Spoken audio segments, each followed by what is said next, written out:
I thought I knew what heartbreak felt like until I watched my mother and sister celebrate my father's death.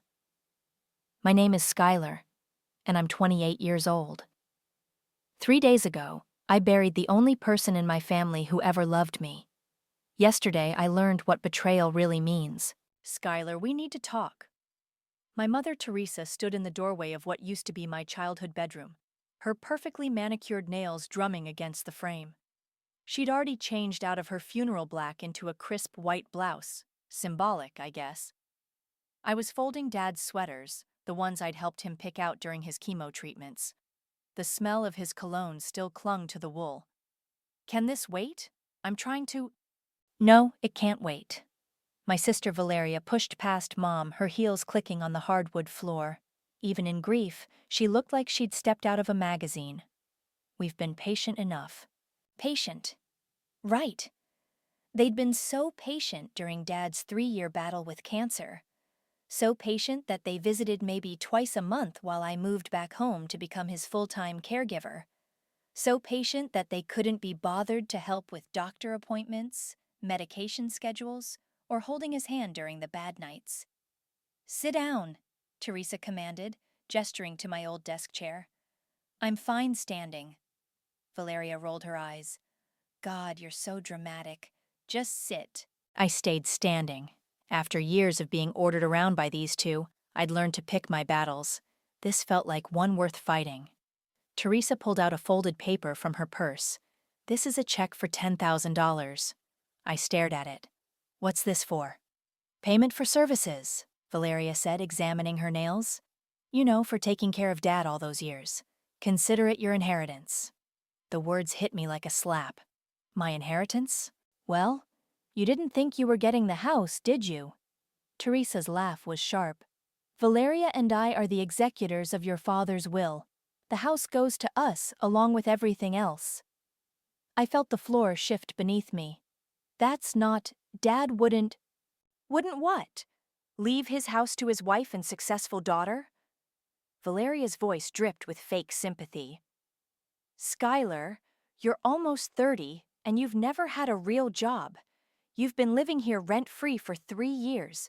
This is more than generous. I gave up everything to take care of him. And we're paying you for it, Teresa said, waving the check. $10,000 is more than most caregivers make. I'm not a caregiver. I'm his daughter. You're the daughter who never amounted to anything, Valeria snapped. I have a career, a life, a future. What do you have?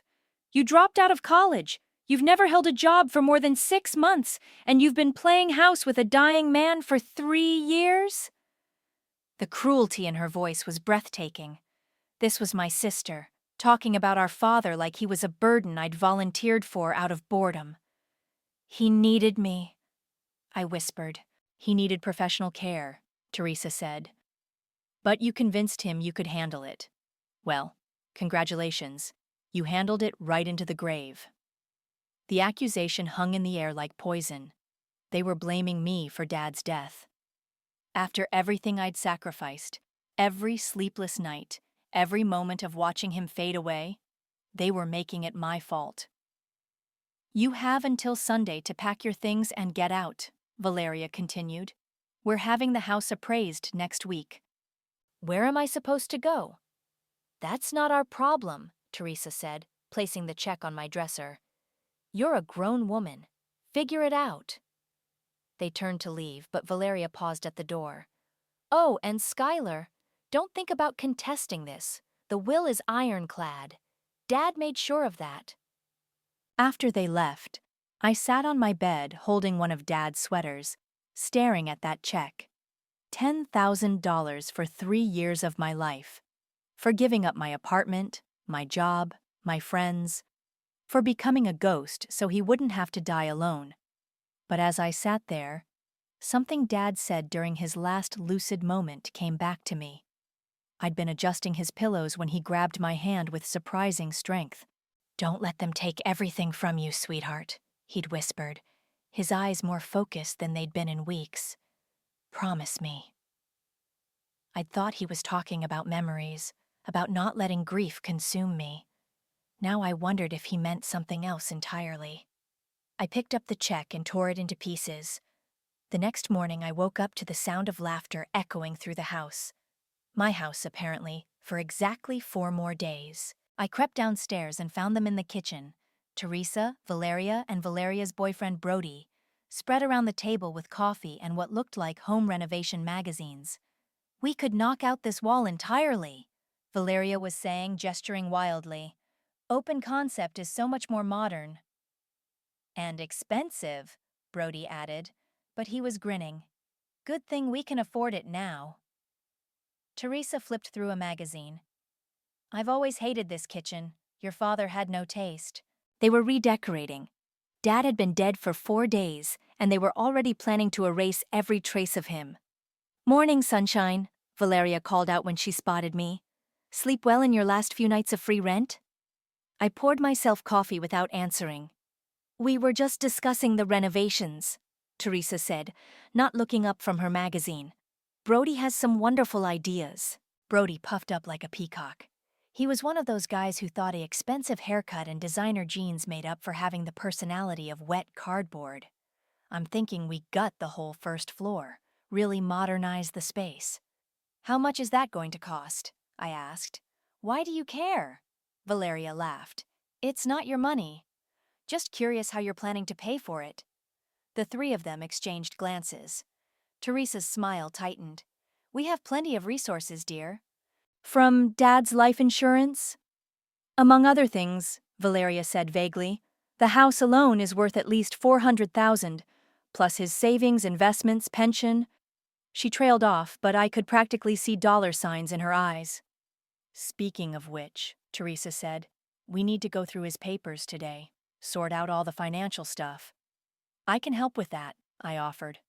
"That won't be necessary," Teresa said quickly. "Valeria and I can handle it." After they left for their financial meeting, I found myself alone in the house for the first time since Dad died. The silence was deafening. I wandered into his study, where stacks of mail covered his desk. Bills, mostly. Medical bills, credit card statements, mortgage payments. I started sorting through them, and my stomach dropped. The numbers were staggering. Dad's medical expenses had been astronomical, even with insurance. The mortgage payments were months behind, credit cards maxed out. But what really caught my attention was a letter from the bank, dated just 2 weeks ago.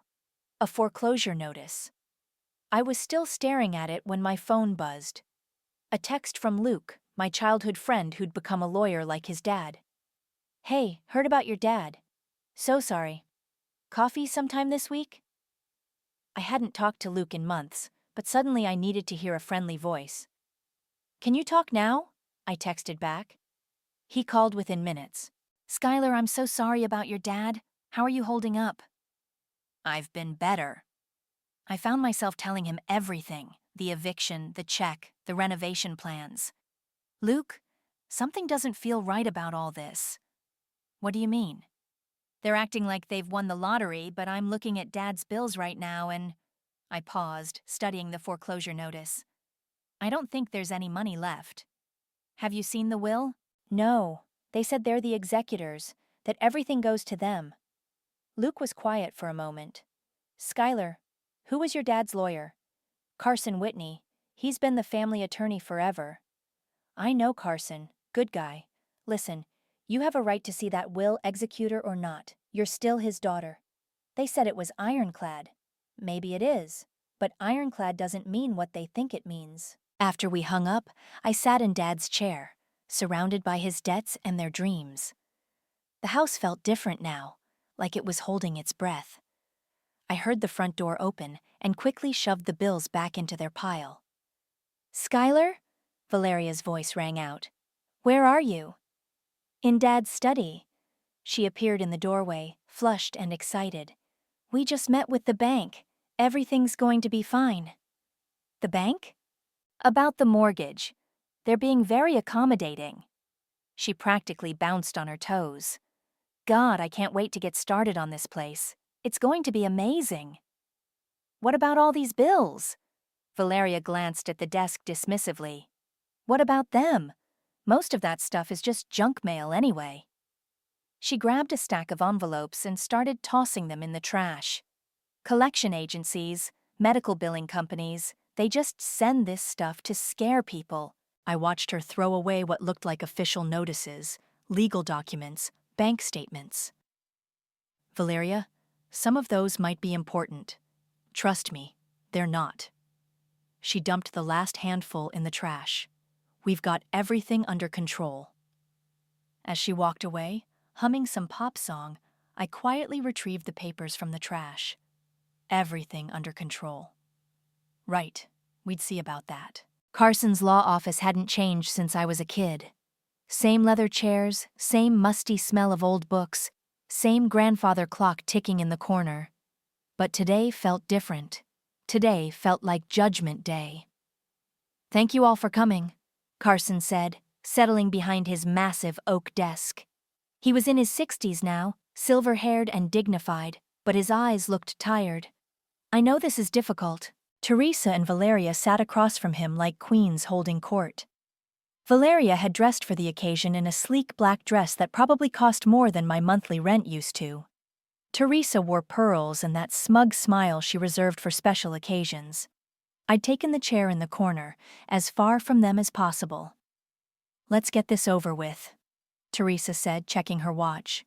"We have contractors coming this afternoon." "Contractors?" Carson raised an eyebrow. "For the renovations," Valeria explained. "We're completely redoing the house." "I see." Carson opened a thick file folder. "Well, let's begin with the will itself." He cleared his throat and started reading. The legal language was dense, but the gist was clear.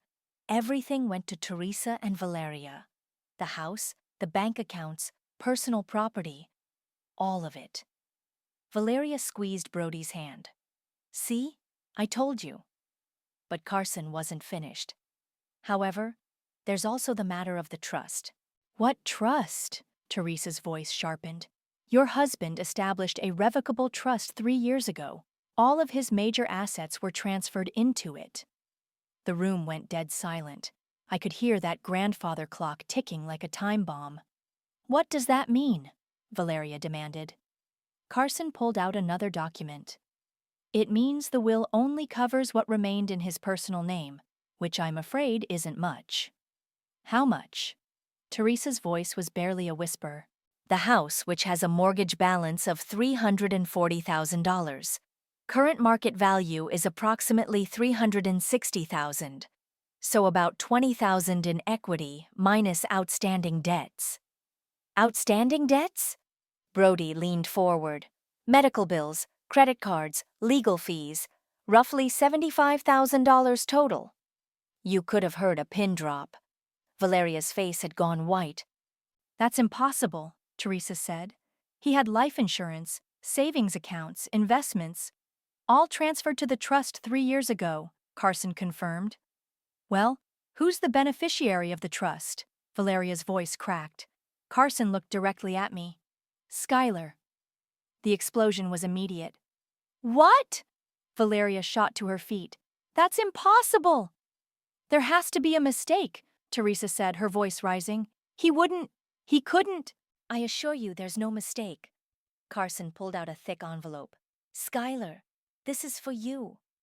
My hands shook as I took it. The envelope was heavy, official-looking. "This is insane."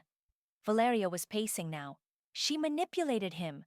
She was living in his house, taking care of him. She had access, opportunity." "Are you accusing me of elder abuse?" I asked quietly. "If the shoe fits." "That's enough," Carson said firmly. "Your father was of sound mind when he made these arrangements. I have medical documentation to that effect." "When?" Teresa demanded. "When did he do this?" 3 years ago, right around the time Skylar moved back home." "See?" Valeria pointed at me like I was a criminal. "She moved in and suddenly everything changes? That's not suspicious at all." "Your father came to me," Carson continued calmly. "He said he wanted to make sure his assets went to the child who was actually taking care of him." "I have a career!" Valeria shrieked. "I couldn't just drop everything." "Neither could Skylar, but she did." The truth of it hung in the air. I had dropped everything. My job, my apartment, my life, all of it, to take care of Dad while they visited twice a month and complained about the inconvenience. "How much?" Teresa asked, her voice hollow. "I'm not at liberty to discuss the exact amount with anyone but Skylar," Carson said. "But I will say your husband was a very careful investor." Brody had gone pale. "Valeria, maybe we should postpone the renovations." "Shut up," she snapped. "This isn't over. We'll contest it. We'll prove she manipulated him, coerced him." "With what evidence?" Carson asked. "Your father left detailed documentation of his reasoning. He was quite thorough." "What reasoning?" Teresa demanded. Carson hesitated, then opened another file. He wrote, and I quote, "Teresa has shown no interest in my care or well-being. Valeria visits only when she needs money. Only Skylar has shown me true love and devotion in my final years. She deserves to be rewarded for her sacrifice." The silence that followed was deafening. He also noted, Carson continued, that he was particularly disturbed by comments made by both Teresa and Valeria about when he finally dies and their plans for his estate. Teresa's face crumpled. Valeria looked like she'd been slapped. "So let me get this straight," Brody said slowly. "The house has no equity, there are massive debts, and all the actual money goes to her?" "That's correct." Brody stood up. "I need some air." "Where are you going?" Valeria called after him, but he was already walking out the door. Valeria turned on me, her eyes blazing. "You manipulative little bitch! You poisoned him against us." "I never said a word against either of you," I said quietly. "You didn't have to. You were there every day whispering in his ear. I was there every day holding his hand while he threw up from chemo. Where were you?" The question hung in the air like an accusation. "This isn't over," Teresa said, standing up shakily. "We'll fight this." "That's your right," Carson said. "But I should warn you, contesting will be expensive, and the documentation is quite thorough." As they stormed out, Valeria stopped at the door and looked back at me. "You were never really family anyway," she said. After they left, I sat in that leather chair, holding the envelope, listening to the grandfather clock tick. "Your father was a good man," Carson said gently. "He saw what was happening, and he made sure you were protected." I nodded, not trusting my voice. "Skylar, there's one more thing he wanted me to tell you." I looked up. "He said to tell you that their laughter wouldn't last long." The phone started ringing at 6 a.m. the next morning. I let it go to voicemail. Then it rang again, and again. By the fourth call, I picked up. "We need to talk." Teresa's voice was sharp, desperate. "Now!" "I'm listening." "Not over the phone. Meet me at the house in an hour." She hung up before I could respond. I found her in Dad's study, surrounded by papers and looking like she hadn't slept. Her perfect hair was disheveled, her makeup smeared. This wasn't the composed woman who'd kicked me out 3 days ago. "I've been going through everything," she said without preamble. "The bills, the statements, all of it. And we're screwed." She laughed, but it sounded more like a sob. "Completely, totally screwed." I sat down across from her. "What did you find?" "75,000 in debt, just like Carson said, but it's worse than that." She held up a stack of papers. "The mortgage payments are 4 months behind. The house is in foreclosure." "I know. I saw the notice." Her head snapped up. "You knew?" "I found it in Dad's mail. The mail Valeria threw away because it was junk." Teresa's face crumpled. "We have 30 days before the bank takes the house. 30 days. What about the contractors? The renovations?" "Cancelled, obviously." She rubbed her temples. "Brody broke up with Valeria last night. Said he wasn't signing up for debt and drama." I almost felt sorry for Valeria. Almost.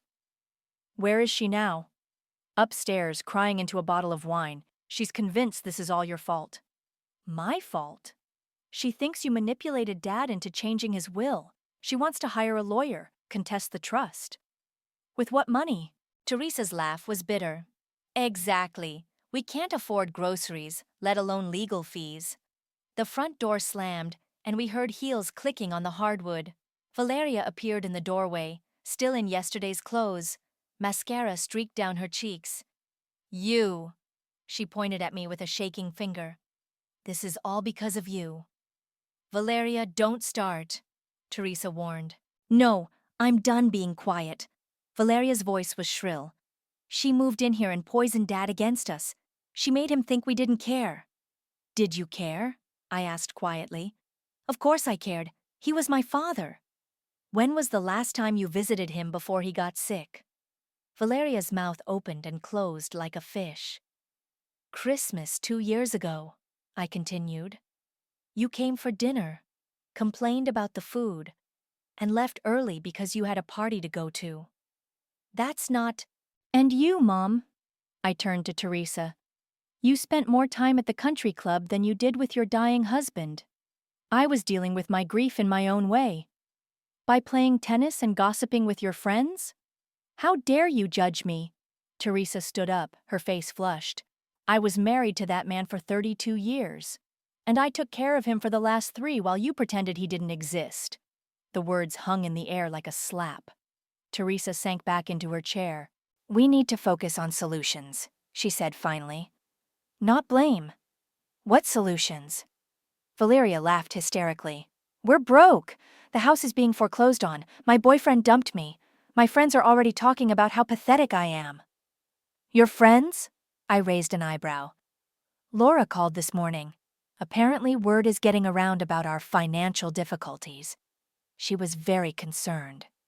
Valeria's voice dripped sarcasm. Laura, Valeria's best friend since high school, the one who'd always been secretly jealous of Valeria's looks and popularity. What did you tell her? The truth. That we're screwed unless we can prove you manipulated Dad. I felt a chill run down my spine. And what did she say? Valeria's eyes lit up with malicious hope. She said she might have information that could help us. What kind of information? About Dad's mental state in his final months. About how you isolated him from us. I never isolated him from anyone. You just stopped coming around. That's not how Laura remembers it, Valeria said smugly. She remembers you screening his calls, making excuses when we tried to visit. I screened calls from telemarketers and bill collectors, and you never tried to visit. You just showed up when you needed money. Prove it, Teresa said suddenly. What? Prove that we only came around for money. Prove that we didn't care about him. I stared at her. Are you serious? Dead serious. If you can't prove it, then maybe Valeria's right. Maybe you did manipulate him. I have 3 years of medical records showing I was the only one who took him to appointments. I have receipts for medications I bought with my own money. That doesn't prove manipulation, Valeria interrupted. That just proves you were there. But why were you there, Skylar? What did you get out of it? The accusation hit me like a physical blow. I got to watch my father die slowly and painfully while his wife and daughter treated him like an inconvenience. Or, Teresa said quietly, you got to position yourself as the devoted daughter so you could inherit everything. I stood up, my hands shaking. Get out. This is our house, Valeria said, for 30 more days. Then it belongs to the bank. I walked to the door. But right now, I want you both out of my sight. We're not done with this, Teresa called after me. Yes, you are, I said without turning around. You're done with everything. As I walked away, I heard Valeria's voice, high and desperate. Laura's coming over tonight. She says she has proof about what you did. I kept walking, but my mind was racing. Laura had always been in Valeria's shadow, always looking for a way to bring her down. Now she saw her chance. The question was, what did she think she knew? And more importantly, what was she willing to do with it? Laura called me at 8 that night. We need to meet, she said without preamble. Somewhere private. I'm not interested in whatever game you're playing with Valeria. This isn't a game, Skylar. And it's not about helping Valeria. Something in her tone made me pause. What's it about then? Justice. Meet me at the diner on 5th Street in an hour. She hung up before I could respond. I found Laura in a corner booth, nursing a cup of coffee and looking nervous. She'd always been pretty in a subtle way, the kind of girl who got overlooked when Valeria was in the room. Tonight she looked tired. "Thanks for coming," she said as I slid into the booth across from her. "What do you want, Laura?" She pulled out her phone and set it on the table between us.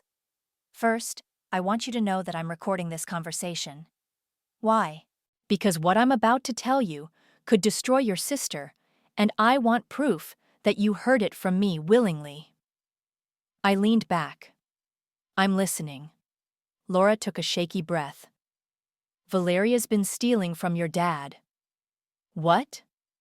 "His Social Security checks. For the past year, she's been intercepting them and cashing them herself." The words hit me like a punch to the gut. "That's impossible. I handled all of Dad's finances." "Not all of them." Laura pulled out a folder. She had his Social Security checks redirected to a P.O. box she rented under his name. She's been forging his signature and depositing them into an account she opened. She slid bank statements across the table. Dad's name was on the account, but the signature cards showed Valeria's handwriting. "How do you know about this?" "Because she asked me to help her set it up." Laura's voice was barely a whisper. "She said your dad was getting confused, that the checks were getting lost in the mail. She said she was just trying to protect his money." "And you believed her?" "At first, yes, but then she started bragging about her shopping sprees, her new clothes, her trips with Brody. She was spending that money like it was hers." I stared at the bank statements. 18 months of Social Security checks, nearly $30,000 total. "Why are you telling me this now?" Laura's laugh was bitter. "Because she threw me under the bus. This afternoon, when she was panicking about the will, she told me I was the one who suggested the whole scheme. She said if anyone found out, she'd blame it all on me." Would anyone believe that? "She has text messages, conversations where I'm asking about the account, helping her figure out the logistics. She made sure to document my involvement while keeping her own hands clean." I studied Laura's face. "So this is about saving yourself?" "Partly, yes, but it's also about justice." She leaned forward. "Skylar, your sister stole from your dying father. While you were giving up your life to take care of him, she was literally stealing his Social Security money to buy designer handbags." The rage that swept through me was white-hot and consuming. "Do you have proof?" Laura nodded and pulled out more papers. "Bank records, copies of the forged checks, photos of the P.O. Box rental agreement. Everything. What do you want in return?" "Help me disappear from this mess. I've got a job offer in another state. I just need to make sure Valeria can't drag me down with her when this all comes out." "And if I don't help you?" "Then I take all of this to Valeria and help her use it against you somehow. She's desperate enough to try anything." I picked up the bank statements, studying the dates. Some of these checks were cashed while Dad was in the hospital, fighting for his life. "There's something else," Laura said quietly. "The account is still active. She's been trying to figure out how to get the final checks that are probably still coming." "Even after he's dead?" "Social Security doesn't always stop payments immediately. There might be 2 or 3 more checks coming. She's planning to intercept those too." I felt sick. "How long have you known about this?" "The whole time. But I thought she'd stop after he died. I thought it was just temporary desperation." "It's fraud, Laura, federal fraud." "I know." Tears started rolling down her cheeks. "I know what I did was wrong, but I was scared of her, scared of losing her friendship. You don't know what she's like when she's angry." Actually, I knew exactly what she was like. "What happens if I report this?" "She goes to prison. Federal charges for Social Security fraud, forgery, elder abuse. She's looking at serious time." I stared at the evidence spread across the table. My sister had been stealing from our dying father while I held his hand through chemo treatments. "There's one more thing," Laura said.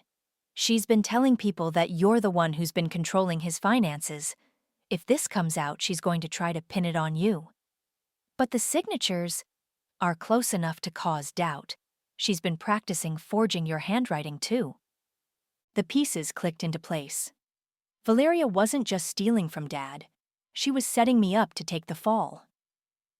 "Help me get out of this clean," Laura said, "and I'll make sure all the evidence points exactly where it should. Refuse, and I'll help her destroy you." I gathered up the papers and stood up. "I need time to think." "You have until tomorrow night. After that, I'm picking a side." As I walked to my car, I pulled out my phone and scrolled to a number I'd saved but never called, the FBI's Financial Crimes Hotline. My finger hovered over the call button. One phone call would destroy Valeria completely. She'd lose everything: her freedom, her reputation, her future. But it would also destroy what was left of our family forever. I sat in my car for 20 minutes, staring at that phone number. Finally, I typed out a text to Laura. "I'll help you, but I want copies of everything." Her response came immediately. "Deal. You're doing the right thing." Was I? I honestly didn't know anymore. But I knew one thing for certain. Valeria had made her choice when she decided to steal from our dying father. Now she'd have to live with the consequences. The power got shut off on a Tuesday. I was having coffee with Luke when my phone buzzed with a text from an unknown number. "Sitting in the dark. Thanks a lot. V." "Everything okay?" Luke asked. "My sister's having a rough week." That was an understatement. In the 5 days since Laura had given me the evidence, I'd watched my family's world crumble in real time. The foreclosure notice had been posted on the front door. The water company had sent a final notice.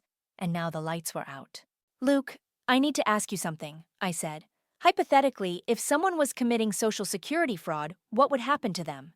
"Hypothetically, federal charges, prison time. Why?" "Just curious." My phone rang. "Teresa." "Skylar, we need help." Her voice was shaking. "The utilities are being shut off, the bank is calling constantly, and Valeria is having some kind of breakdown." "What kind of breakdown?" "She hasn't left her room in 2 days. She's not eating, not showering. She just lies there crying." "Maybe she should get a job." "This isn't a joke. We're about to lose everything." "You already lost everything. You just didn't realize it yet." Teresa was quiet for a moment. "Please, I'm begging you. Help us." "How?" "You have money now, Dad's trust. You could pay off the mortgage, cover the debts." "Why would I do that?" "Because we're family." I almost laughed. Family, right. Where was that family loyalty when you kicked me out with a $10,000 check? We made a mistake. You made a choice. Now live with it. I hung up and turned back to Luke. "Sorry about that. Your family's really struggling, huh?" "They're getting exactly what they deserve." Luke studied my face. "Skylar, what aren't you telling me?" Before I could answer, my phone buzzed with a text from Laura. "It's done. Check the news tonight." My stomach dropped. "I have to go." I drove to the house, my old house, and found a news van parked outside. A reporter was setting up a camera on the sidewalk while a small crowd of neighbors gathered to watch. Inside, I could hear shouting. "Told you this would happen!" Teresa's voice carried through the walls. "I didn't know," Valeria was screaming back. "How was I supposed to know they'd find out?" I walked around to the back door and let myself in. They were in the living room, facing off like boxers in a ring. "You stupid, selfish girl," Teresa was saying. $30,000. You stole $30,000 from your dying father. I was going to pay it back. With what money? You don't have a job. You've never had a real job in your life. Neither has she. Valeria pointed at me as I walked in. But somehow she gets everything. Because she earned it. Teresa whirled around. She took care of him while you were stealing from him. You knew, I said quietly. They both turned to look at me. You knew about the Social Security checks, I continued. That's why you're not surprised. Teresa's face crumpled. I suspected something, but I didn't want to believe. You knew, I repeated, and you said nothing. What was I supposed to do? Turn in my own daughter? You were supposed to protect Dad. The front doorbell rang. Through the window, I could see the reporter adjusting her microphone. They want a statement, Valeria said, her voice hollow. About the charges. What charges? I asked. Federal fraud charges, Teresa said. The FBI came this morning. They arrested her, then released her pending trial. I looked at Valeria. She was still in her pajamas, her hair unwashed, her face puffy from crying. She looked like a ghost of herself. How did they find out? She asked, staring at me. Does it matter? It was you, wasn't it? You turned me in. I didn't have to. You did this to yourself. I was desperate. The bills were piling up. Brody needed money for his business. So you stole from our dying father. I was going to pay it back. When? After he was dead and couldn't ask questions? Valeria collapsed onto the couch, sobbing. I never meant for it to go this far. The doorbell rang again, more insistently. Answer it, Teresa said to me. Tell them we have no comment. I'm not your spokesperson. Please, Skylar, for the family. What family? I walked toward the front door. You destroyed this family the day you decided I wasn't worth keeping around. I opened the door to find the reporter, a young woman with perfectly styled hair and predatory eyes. Are you Skylar? She asked. We'd like to ask you about your sister's arrest. No comment. Is it true that she stole over $30,000 in Social Security benefits? No comment. How does it feel to inherit your father's estate while your sister faces federal charges? I paused, my hand on the door. Behind me, I could hear Valeria crying and Teresa trying to comfort her. It feels like justice, I said. The reporter's eyes lit up. Can you elaborate on that? My sister chose to steal from our dying father instead of taking care of him. Now she's facing the consequences of that choice. That's all I have to say. I closed the door and turned around. Teresa and Valeria were both staring at me. How could you say that? Teresa whispered. Because it's the truth. She's your sister. She stopped being my sister the day she decided to steal from Dad. I walked toward the back door, then paused. Oh, and Teresa? You might want to get a lawyer. Being an accessory to federal fraud is also a crime. As I left, I could hear Valeria screaming, I hate you. I hate you. You've destroyed everything. She was right about one thing. I had destroyed everything, but I hadn't been the one to build it on lies and theft in the first place. The arrest happened on a Thursday morning. I was at the grocery store when Luke called. Turn on Channel 7 now. I pulled up the live stream on my phone and watched federal agents escort Valeria out of the house in handcuffs. She was still in her pajamas, her hair a mess, crying hysterically as cameras flashed around her.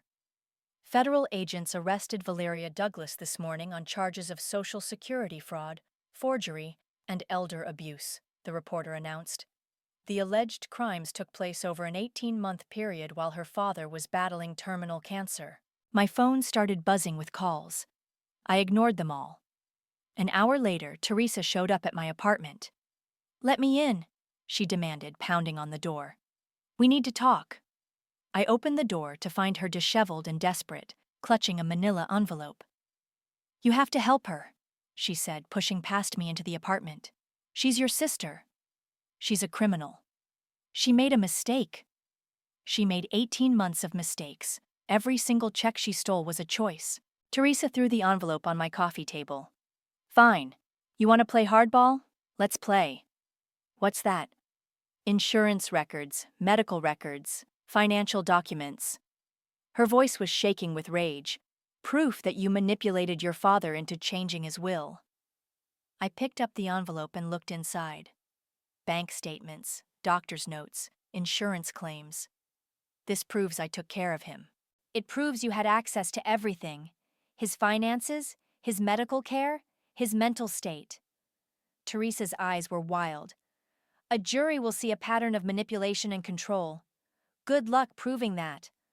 I don't have to prove it. I just have to create reasonable doubt about your motives. She leaned forward. Help Valeria, or I'll make sure you go down with her. You're threatening me? I'm offering you a deal. Pay for Valeria's legal defense, help us fight these charges, and I'll keep quiet about your little scheme. I stared at her. What scheme? The trust? The will? Moving back home right when Dad got sick. She smiled coldly. Very convenient timing, don't you think? I moved back home because he needed help. Or because you saw an opportunity. To do what? Watch him suffer for 3 years? Hold his hand while he threw up from chemo? Clean up after him when he couldn't make it to the bathroom? To position yourself as the devoted daughter while systematically turning him against his wife and other daughter. The accusation hung in the air like poison. You really believe that? I said quietly. I believe you're capable of anything to get what you want. And what do I want, Teresa? Money, security, revenge against the family that never appreciated you. I laughed, but there was no humor in it. You think I planned this? You think I wanted to watch my father die slowly while his wife played tennis and his other daughter stole his Social Security checks? I think you saw an opportunity and took it. The only opportunity I saw was the chance to make sure Dad didn't die alone. How noble! Teresa's voice dripped sarcasm. The martyr daughter, sacrificing everything for dear old Dad. I did sacrifice everything. And look how well it paid off. I stood up and walked to the window. Outside, I could see news vans still parked near the old house. Here's what's going to happen, I said without turning around. Valeria is going to prison. You're going to lose the house, and I'm going to move on with my life. Not if I have anything to say about it. I turned back to face her. What exactly are you going to say, Teresa? That I forced you to ignore your dying husband? That I made Valeria steal $30,000? That I somehow hypnotized Dad into loving the daughter who actually took care of him? I'll say you isolated him, controlled his access to information, manipulated a sick, vulnerable man. With what evidence? She gestured to the envelope. Medical records showing his declining mental state. Financial records showing suspicious activity right after you moved in. You mean the suspicious activity where I started paying his bills with my own money because you and Valeria couldn't be bothered? A jury won't see it that way. A jury will see exactly what happened. A dying man who realized his wife and daughter only cared about his money, so he left it to the child who actually loved him. Teresa's face twisted with rage. You sanctimonious little bitch! You think you're so much better than us. I don't think I'm better than you. I know I am.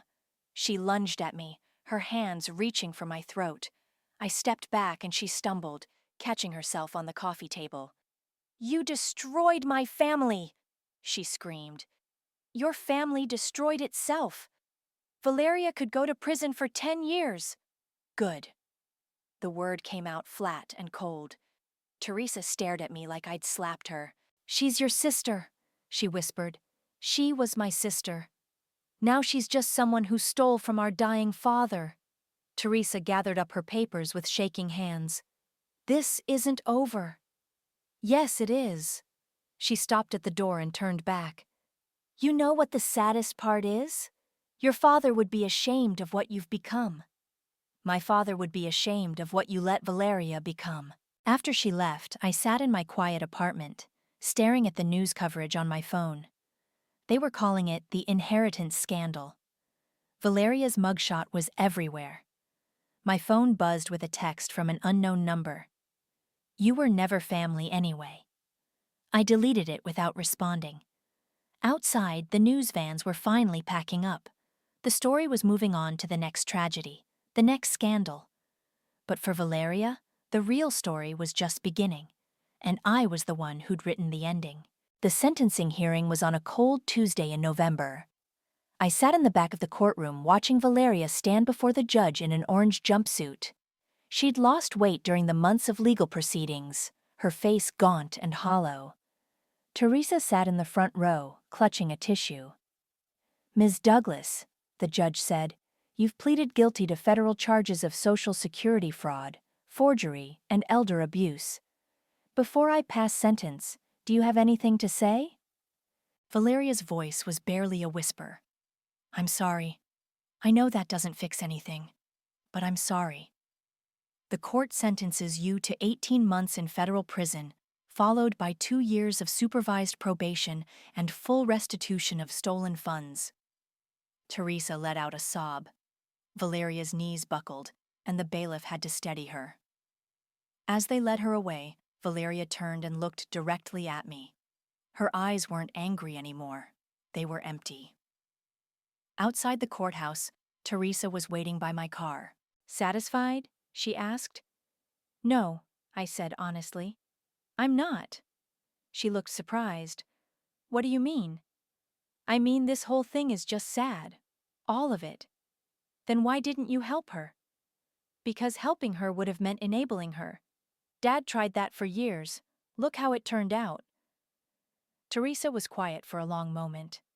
I lost the house last week. I heard. I'm moving in with my sister in Florida, starting over at 55. She laughed bitterly. I guess that's what I deserve. Teresa. No, don't. Don't try to make me feel better about this. She looked at me with something that might have been respect. You won. Completely and totally. I hope it was worth it. She walked away before I could respond. That evening, Laura called. I saw the news about the sentencing, she said. How are you holding up? I'm fine. Are you really? I was quiet for a moment. I keep thinking about something Dad used to say. He'd tell me that revenge is like drinking poison and expecting the other person to die. Do you regret it? I regret that it came to this. I regret that Valeria chose to steal from him instead of just being there for him. I regret that Teresa chose her pride over her husband. I paused, but I don't regret making sure they faced consequences. For what it's worth, I think you did the right thing. Did I? My sister is in prison. My mother is broke and alone. My family is destroyed. Your family was already destroyed, Skylar. You just refused to pretend otherwise. The next morning, I drove to the cemetery. Dad's headstone was simple granite with his name and dates. Someone had left fresh flowers, white roses that I didn't recognize. I sat down in the grass beside his grave and pulled out the reading glasses he'd worn during his last months. The ones he'd used to read medical pamphlets and insurance forms, trying to understand what was happening to him. I did what you asked, I said quietly. I didn't let them take everything from me. The wind rustled through the trees above us. But I'm not sure it was worth it, Dad. Valeria's in prison. Teresa's lost everything. And I'm sitting here talking to a headstone because I don't have any family left. I set his glasses on the headstone. You said their laughter wouldn't last long. You were right about that. I stood up, brushing grass off my jeans. But neither did anything else. As I walked back to my car, I heard footsteps behind me. Skylar. I turned to find Luke approaching with a small bouquet of white roses. Those were from you? He nodded. I come by sometimes, to check on things. Why? Because someone should. Because he was a good man who deserved better than he got. We stood there in comfortable silence for a moment. I've been thinking, Luke said finally, about what you said at the diner, about not having any family left. What about it? Family isn't just blood. It's the people who show up when it matters, who stick around when things get hard. He looked at me seriously. You showed up for your dad when no one else would. That says everything about who you are. And who am I? Someone worth knowing. Someone worth having in your corner. I felt tears prick my eyes for the first time in months. The funny thing is, I said, I thought winning would feel different. I thought justice would feel more satisfying. Maybe that's because this was never really about winning.